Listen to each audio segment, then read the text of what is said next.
کہ ہاتھوں میں تلوار اٹھانا پڑتا ہے، ہاتھوں میں تلوار اٹھانا پڑتا ہے، دشمن کی اوقات دکھانا پڑتا ہے۔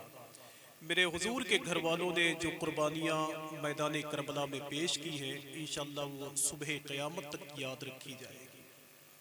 میں تو حضور مفتی صبغت اللہ صاحب اللہ موجود ہیں، حضور صوفی عبدالوحید صاحب اللہ بیٹھے ہوئے ہیں۔ میں ان لوگوں کے درمیان ایک بات یہ کہتا ہوں کہ یار میدان کربلا میں جب 72 لوگ شہید ہوئے تو ان کو مارنے کے لیے یزید نے 22,000 کی فوج کیوں استعمال کی؟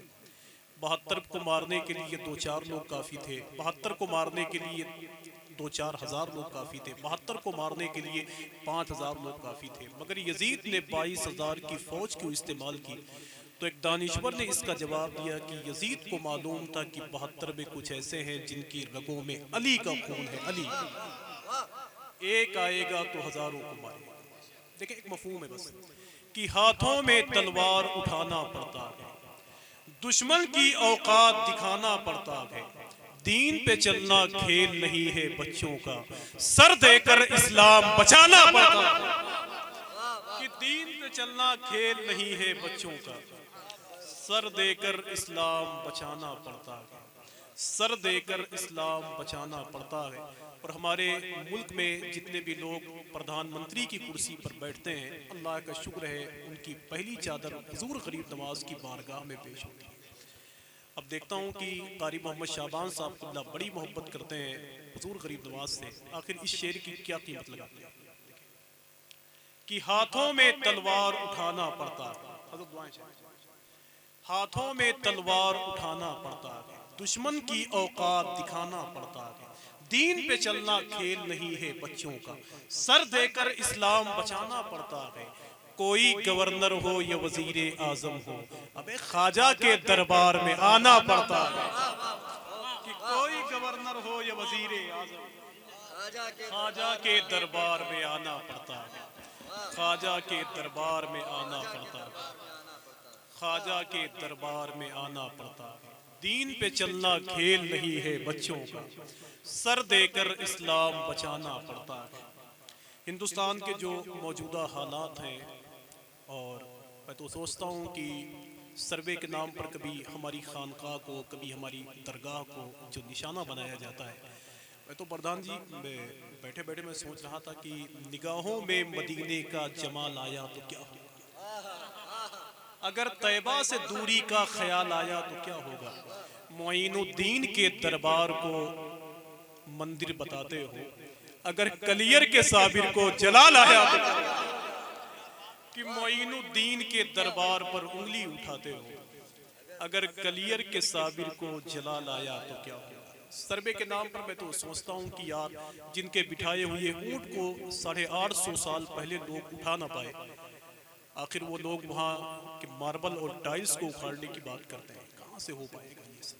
سمجھ رہے ہو؟ سروے کے نام پر میں تو سمجھتا ہوں کہ اگر ہندوستان بھر کی زمینوں کو آپ کھود لو، تلاش کر لو، تو میرے خیال سے بہت ساری چیزیں آپ کے فائدے کی آپ کو مل سکتی ہیں۔ وہ سرکار غریب نواز کی بارگاہ ہے جو ہندوستان والوں کے لیے رحمت بن کے تشریف لائے، ہندوستان والوں کے لیے رحمت بن کے تشریف لائے۔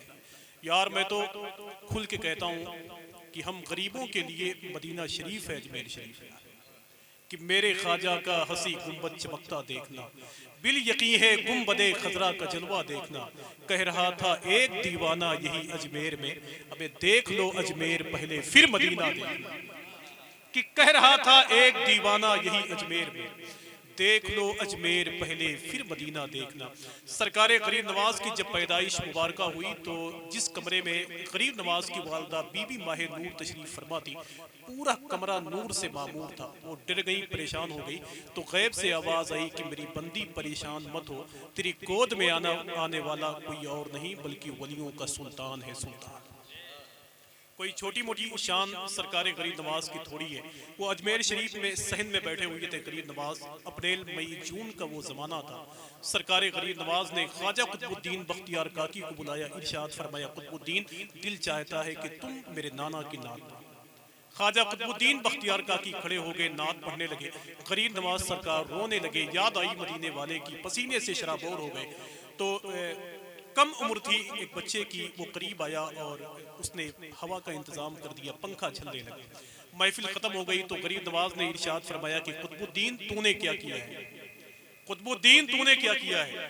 تو انہوں نے عرض کیا کہ حضور میں نے دیکھا کہ آپ پسینے سے شرابور ہیں تو میں نے آپ کے لیے پنکھے کا انتظام کر دیا ہے۔ تو غریب نواز سرکار ارشاد فرماتے ہیں کہ اللہ تمہیں دین و دنیا کی دولت سے مالا مال فرمائے، اللہ تمہیں آخرت میں سرخروئی عطا فرمائے۔ پھر پلٹ کے غریب نواز نے اس بچے سے کہا یہ بتا تو نے کیا کیا ہے؟ تو اس نے کہا حضور میں نے دیکھا کہ آپ پسینے سے شرابور ہیں تو میں نے ہوا کا انتظام کر دیا، پنکھا جھلنے لگا کہ آپ کی طبیعت کو سکون مل جائے۔ تو سرکار غریب نواز ارشاد فرماتے ہیں کہ تو نے ایک بادشاہ کی خدمت کی، جا میں نے تجھے ہندوستان کی بادشاہت دی۔ وہی بچہ جب جوان ہوا اور دلی کے تخت پر بیٹھا تب زمانہ اسے سلطان شمس الدین التمش کے نام سے موسوم کرتی ہے۔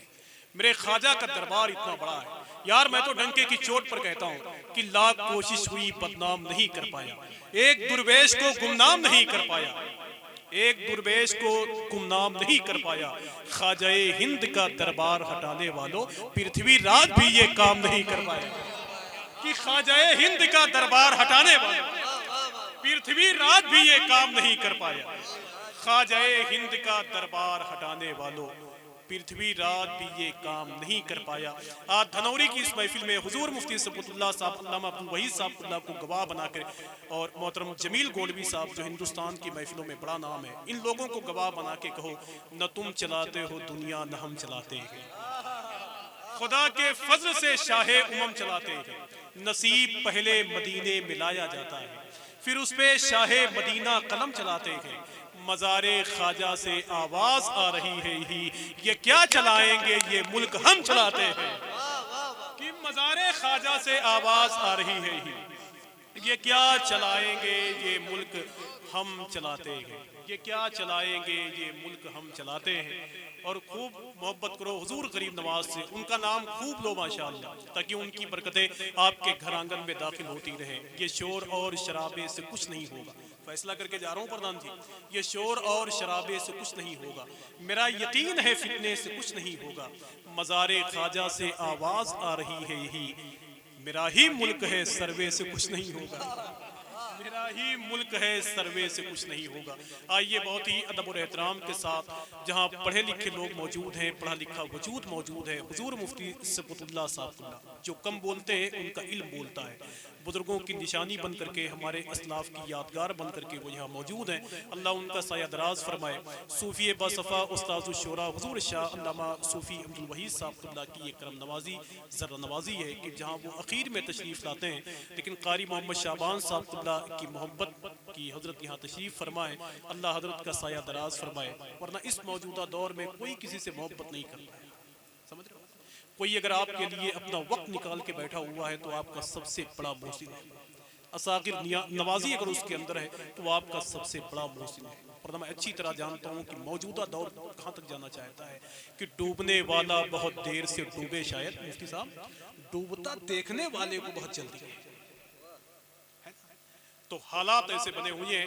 آئیے بہت ہی ادب اور احترام کے ساتھ میں گزارش کرتا ہوں ہندوستان کے اس مشہور و معروف لہجے کے مالک کو، جس کو دنیا جناب جمیل گولوی کے نام سے معلوم کرتی ہے، جس کے گلے کی خراش بھی شہنائی کی دھن سے بہتر معلوم ہوتی ہے، جس کے بارے میں ہم تو پہلے کبھی کبھی کہتے تھے کہ جمیل بھائی جب پڑھتے ہیں تو شوگر اور پتھری کے مریض کو بھی سکون مل جاتا ہے۔ آئیے سنتے ہیں انہیں۔ نعرہ تکبیر، نعرہ رسالت، مسلک اعلی حضرت، جشن عید میلاد النبی، نعرہ رسالت،